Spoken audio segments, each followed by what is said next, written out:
Hey guys, this is Doug, and you're listening to What's the Hazard? Coming to you from my office today, first time, rather than the studio over at Hurrdat. So we're going to give this a shot. Hey, I just wanted to talk a little bit about carbon monoxide. Had an incident recently with one of my clients, and it reminded me of a few situations over the years where carbon monoxide has been an issue. The stories are legion. I mean, there are hundreds and hundreds of stories about carbon monoxide exposures, but I'm going to give you three quick little vignettes, if you will. About 20 years ago, my wife and I bought a house. We were going to raise a family. Our boys were young. We moved into the neighborhood, suburbia. And that first winter, my wife was complaining of headaches. She kept waking up in the morning saying, a headache. I don't know what's going on. And me, of course, being a trained industrial hygienist, assumed she was dehydrated and just suggested she drink some Pedialyte and quit complaining. And she's like, no, I don't think that's it. I think it's carbon monoxide. And I was like, look, I am a highly trained professional.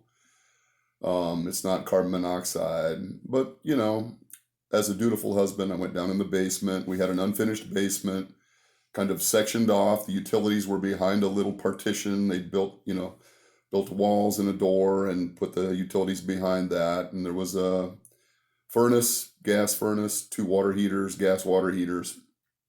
And, I looked at it. Everything looked fine, as if I know what I'm looking at. And she still had issues. So I brought home some sampling equipment from OSHA. Sorry, boss. And did a little sampling. And you know what I actually found? Carbon monoxide. Yeah, indeed. And she was right. They weren't extremely high levels, but they were detectable levels. And that was a problem. And so after looking at it, realized that the makeup air volume probably wasn't sufficient for adequate ventilation. So we opened the door, and all of a sudden you could just feel the air rushing into the space, into the utility space, just because it was starved for makeup air. So we, cut a hole in the door, put in a louver so that air could flow in freely, and everything seemed to be better. But that was, one of my first experiences with carbon monoxide personally. A few years ago, I was walking through a client's facility. We were actually going to do some confined space entry training, and I wanted to do some monitoring with the guys. We had some 4-gas meters, and we were going to go through the shop into the operations area and actually have them do some air monitoring for, the 4 gases they would be interested in, just entering these tanks. And so I bump the monitor outside. I show them how to do that. And we're walking through the warehouse on the way back to operations. And the monitor starts going off for carbon monoxide, 60, 65, 70 parts per million. Fairly high, unexpectedly. Now, this was in the middle of winter in Omaha, Nebraska, of course, which is extremely cold oftentimes. Most buildings are sealed up pretty tight in Omaha. And they had propane forklifts running, of course, and the propane was, burning, causing the production of carbon monoxide as a byproduct, and it wasn't venting correctly. There was really no air moving in the facility.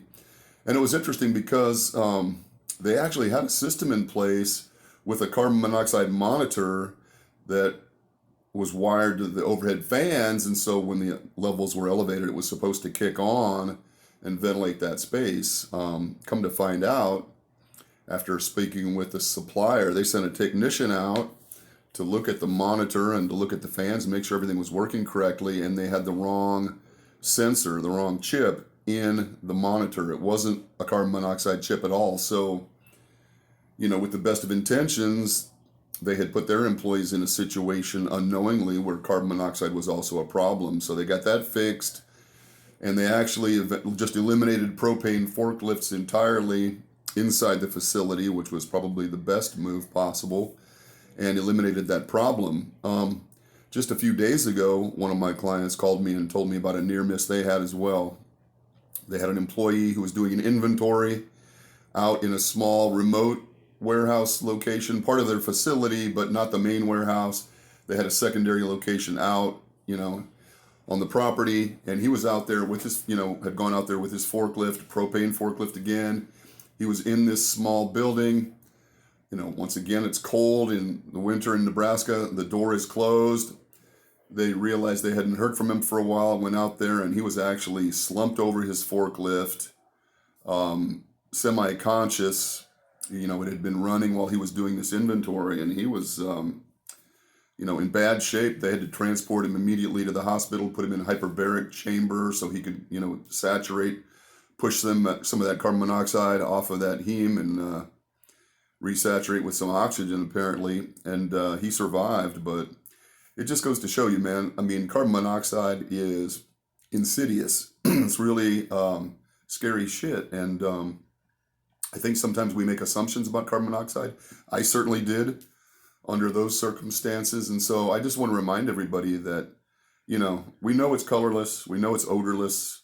It's almost always associated with something like a propane forklift or a heater or maybe a generator or something that we're running indoors in cold weather where we've closed up the buildings. Oftentimes we're not getting good makeup air. We're not getting good exhaust. And it does have an opportunity to sneak up on us. So just keep that in mind.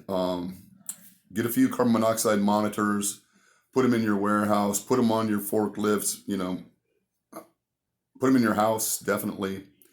And just make sure that that we're paying attention, particularly during cold winter months, like here in Nebraska, paying attention that we're not allowing this carbon monoxide to sneak up on us. So that's the message for today.